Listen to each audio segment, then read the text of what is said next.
একবার একটি অনাথ ছেলে গরিব পরিবারের পড়াশোনা করার ভীষণ ইচ্ছা ছিল, কিন্তু সমস্যা হচ্ছে গরিব হওয়ার কারণে তার স্কুলের যা যা প্রয়োজন, যেমন স্কুল ফিস বা যা কিছু দরকার, সেগুলো সে মেটাতে পারছে না। তাই সে সিদ্ধান্ত নিয়েছে যে তার ঘরের জিনিসগুলো একে একে বিক্রি করতে শুরু করবে। আর সেই চিন্তা করেই তার একটা ঘরের জিনিসপত্র নিয়ে সে একবার এই দরজা সেই দরজা, তারপর আরেক দরজা থেকে আরেক দরজা, এইভাবে একবার এই দরজা সে দরজা ঘুরতে ঘুরতে ঘুরতে ঘুরতে ক্লান্ত হয়ে অবশেষে একটা জিনিসও সে বিক্রি করতে পারলো না। তারপর ক্লান্ত হয়ে ক্ষুধার্ত হয়ে একটা বাড়িতে গিয়ে নক করছে,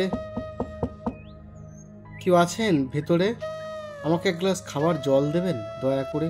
ভিতর থেকে একটা ছোট মেয়ে বেরিয়ে এসে বলে, কি চাই?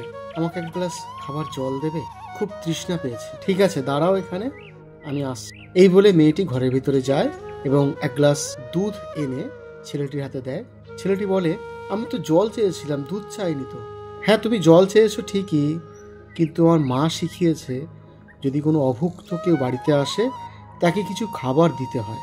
তাই এই এক গ্লাস দুধ নাও, তুমি দুধটা খাও, দেখবে অনেক শক্তি পাবে।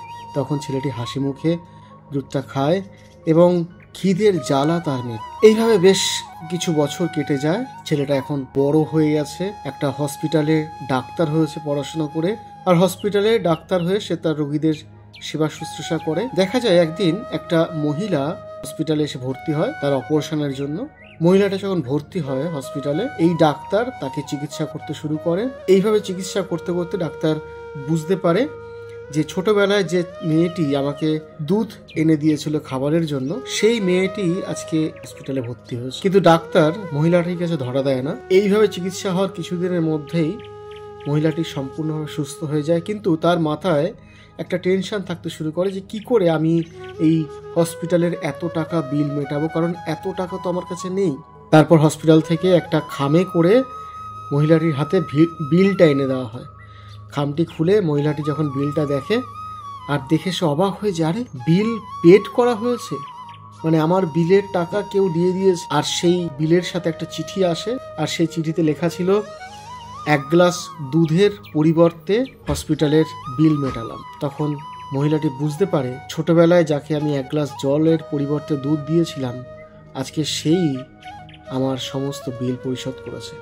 প্রিয় বন্ধু, এটা একটা বাস্তব ঘটনা।